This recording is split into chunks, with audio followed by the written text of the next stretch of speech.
Alright, hi everybody. I want to do another check-in because, there's so many challenges and ups and downs along the way, and I've definitely been through it. So I just want to give you a few tips every week to stay on track, to feel good about your workouts, to actually make progress, and to really make the most of this time. So today I want to talk about one topic that is basically brought up nearly every single time when I talk to somebody, and that is motivation. And here specifically the motivation to go to the gym. I think we all can relate to, in the beginning, we set our goal, we committed, okay, let's do this, and we feel really motivated, and we go 1 week, 2 weeks, and then something comes up. Life gets busy, something in work, somebody screamed at us, we don't feel like it, we feel tired, maybe we have a birthday party going on, and suddenly we are off track, or we just don't feel motivated anymore to go because there's so many other things going on. And so what can we do in these moments where it feels like motivation has left us and it's so close that we are falling off track? So I actually thought about it, and I gathered all the tips together that have helped me to stay motivated, or to get motivated when I don't feel like it. And honestly, I tell you a little secret, I would say 80% of the times I don't really feel like working out. But then once I do it, and especially afterwards, I'm always so glad that I did it. But it's not something that, you wake up every morning and you're like, yay, let's do this. It's just not like that. So that's really where the routine and the discipline or the commitment comes in. But I also want to give you a few tips that help me feel more motivated to do my workouts. So the very first thing that I want to start with, and you will see this in other videos as well, it's something that I will always bring up, and that is your why. Because if you have a strong why, it will pull you to the gym, to your workout, to that track that you have committed to. But maybe you will ask yourself, okay, you keep talking about the why, but what actually is that? So I'm just going to do a little recap. Your why is the reason, the emotional reason why you're doing all this. And it's not the first thing that comes up when you say, like, why is this important to me? You might come up with something that is a bit more broad and superficial. But once you dig deeper and keep asking yourself, why is this important to me? At some stage you will come to a point where there's something emotional, maybe it makes you a little bit choked up, or it gives you goosebumps, or it makes you a bit teary-eyed as well. Because then you really hit a point where you have found in your deepest self what is driving me to change. And that's what we want to tap into, because again, it's something that will pull you. So you don't have to spend a lot of energy pushing yourself. Instead, when you remember this emotional why, it will pull you towards, working out, eating healthier. And some people who have children, they often tie it to their children because of the love and the connection that they have to them, and because they want to be a role model.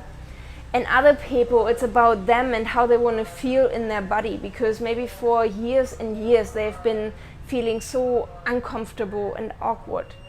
And that's also what it was for me. When I started, I've just been feeling so awkward in my body for such a long time, and I was looking at muscular women, and I always knew I want to be like them. And so that's what started pulling me, where even when I didn't feel like it, or I had to eat amounts where I was like, I'm already full, I can't eat this anymore, it still kept me going because I had this clear vision of where I wanted to go. And so again, ask yourself, why is this important? And don't just stop at the first answer. Just when the first answer comes up, ask yourself again, okay, why is that important to me? And then ask yourself again, why is that important to me? And step by step, you will dig deeper to that emotional why that will kind of hype you up. So again, do this as well if you haven't done it, and actually it's good to just revisit this over and over again. So do this exercise right now. Keep asking yourself, why is this important? Why is that important? And why is that important? Keep asking yourself that. Then of course, another thing to get more motivated to go to the gym, maybe this sounds a little bit counterintuitive, but it's actually to schedule it. Because oftentimes, when we don't put it into our calendar or into our mental calendar, there's so many other things that suddenly seem to be more important. But have you ever, and this just came to my mind recently, have you ever signed up for a workshop and you knew that it's going to move you forward? Or maybe it was just prescribed by your work. You had to do this workshop. But what did you do? You put it in your calendar, right? You put in your calendar, okay, from 2 p.m. to 4 p.m. I need to block out this time because there's going to be a session from this workshop or from this training. And it was in your calendar and you actually worked around that. And this is the same for a workout, especially in the beginning when it's not really your routine yet. When you put that in, it creates a different type of importance for you.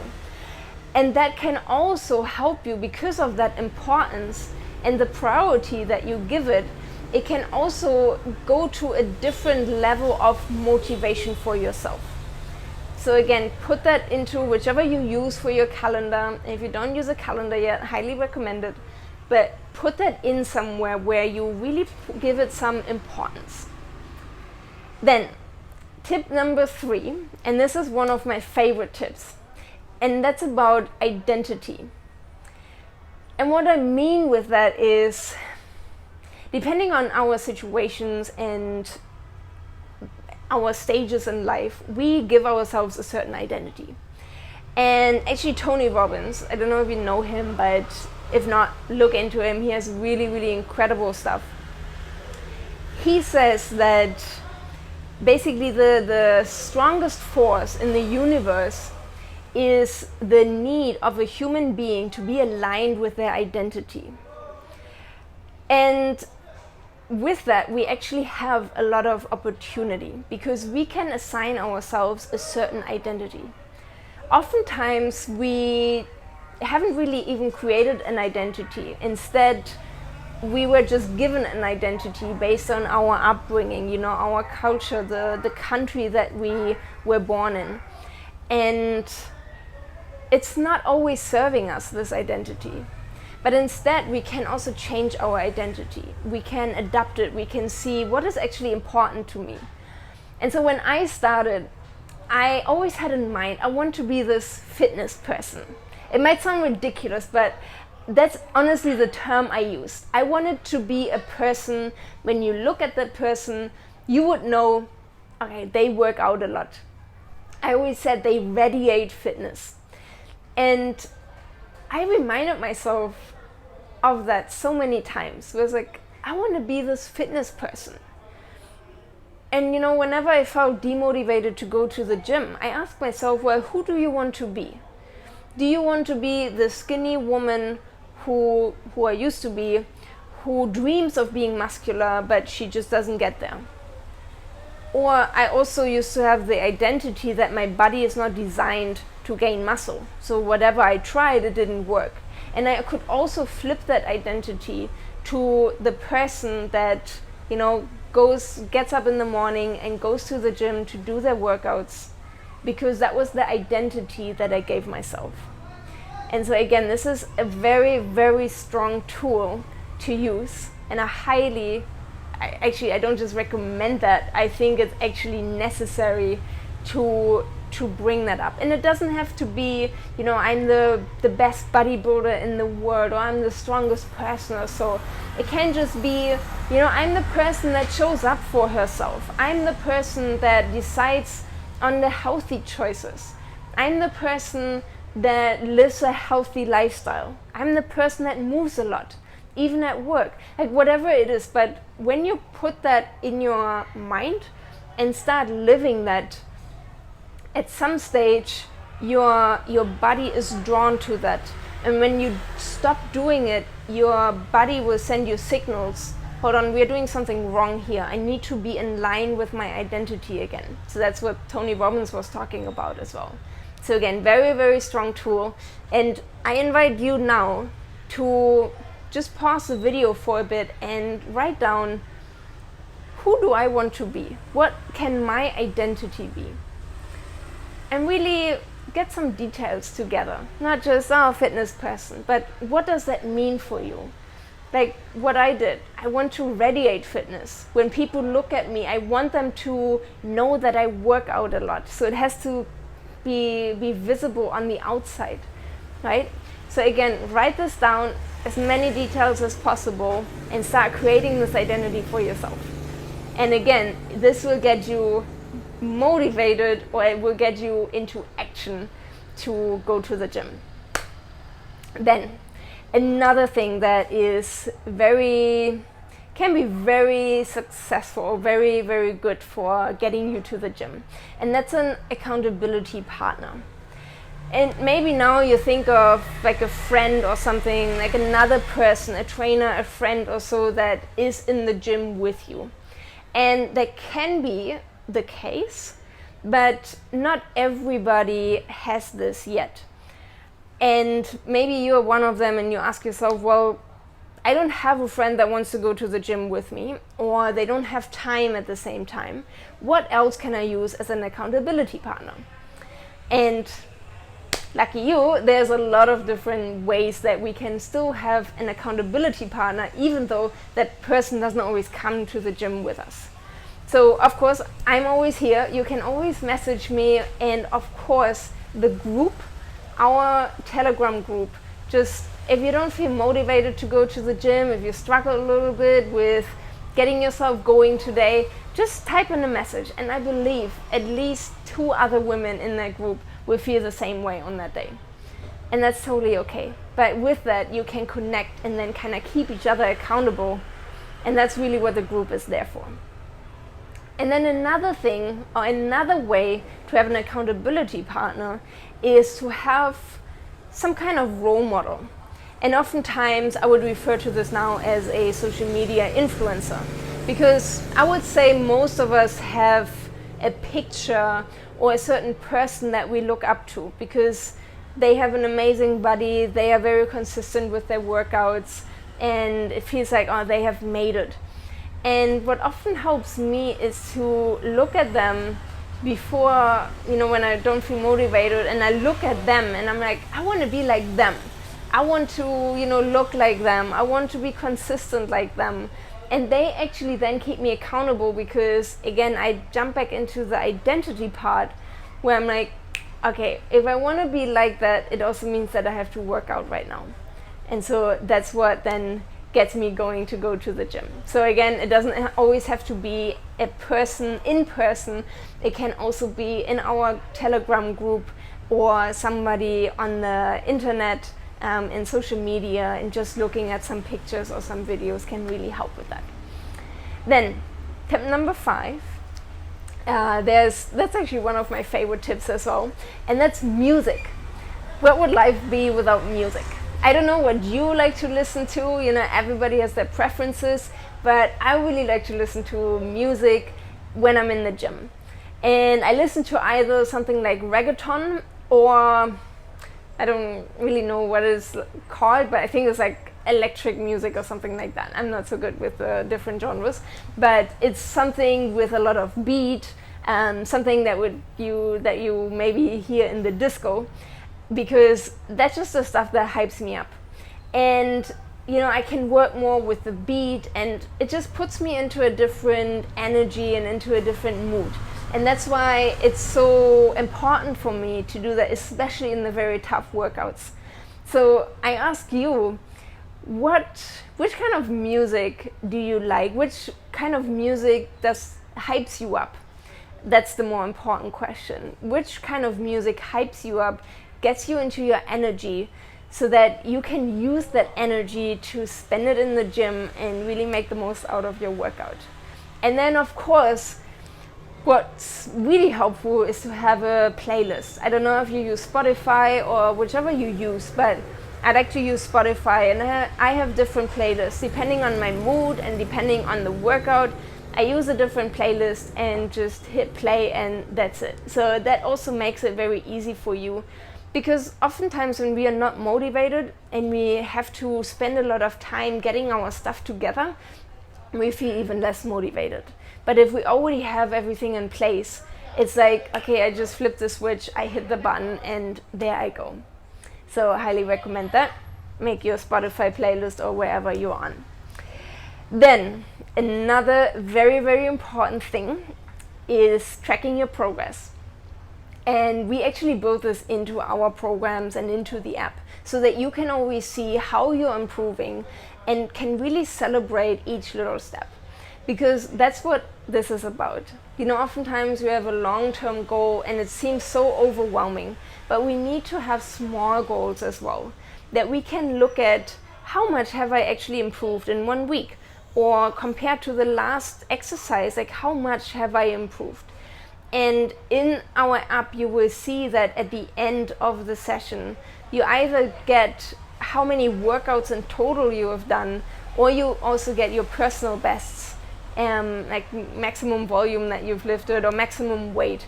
And this is something to really embrace, because it shows us that we are moving forward. Because sometimes our mind can trick us into, we are actually not making any progress. But we are. It's just small steps. And the important thing is to celebrate each step, because it means that we have moved forward. You know, sometimes you think like, oh, it's so small, it's not really worthy of celebrating. But I believe that's the wrong approach. Instead, we really need to give ourselves more credit for all the amazing things that we are already doing and all the steps that we are putting into place. So whenever there's a high five or just a thumbs up or whatever, like every single time that you've done a workout, that's a reason for celebration, because it means that you have done one more step towards your goal. So again, track your progress. Also take your measurements, take your photos, so that you can really see how far you've already come. And that is highly motivating, because once we see progress, we also know, okay, this is working. And that's then when we get even more motivated to keep going and to see how much further can we go. So for that, of course, it's really important to have the data, and that's why you need to track. And then the very last one, the very last tip to give you is, I wrote that one down because I think it's something very important to mention, especially at the end. Because oftentimes we just look at our emotions and let our emotions determine everything else around us. And of course, like, our emotions paint the world for us. But I think it can also trip us up if we just base our actions on our emotions. So for example, if I don't feel motivated right now, does it mean, okay, that equal inaction? If so, then we're really at a point where we need to consider ourselves. Because when we can still take action even though we are not feeling motivated, this is where the beauty lies. This is where discipline and commitment really comes in. And this is also how we are moving forward no matter what. But oftentimes we think we need to be excited or happy or motivated to go to the gym and have a good session. And if we are not, then something is wrong with us. But actually, it's not like that. I just mentioned to you before, I don't feel motivated all the time to go to the gym, but I still do it because I don't base my action just on my emotion. I register the emotion, okay, it's there, I don't really feel motivated, but then I have all these other tools that I just mentioned to you that still gets me going, gets me into action, and then the emotion kind of follows, and after the session I feel really good with myself. So again, don't just take your emotion as the whole reality and your determining factor for if you go to the gym or not. It doesn't matter if you're happy or not to go to the gym. I mean, for this one session in general, of course, we also need to see that we do something that makes us happy, but you don't always have to be like high energy, full of excitement to go to the gym, because that's just not the reality. So I hope this helps you, and if you have more questions, then just put it into our Telegram group, because I know there's other women that have the same struggles than you, and then I can respond to that as well and help basically everybody in the group. So with that being said, I wish you an amazing rest of the day and have an amazing workout, and see you very soon, and as always, be powerful.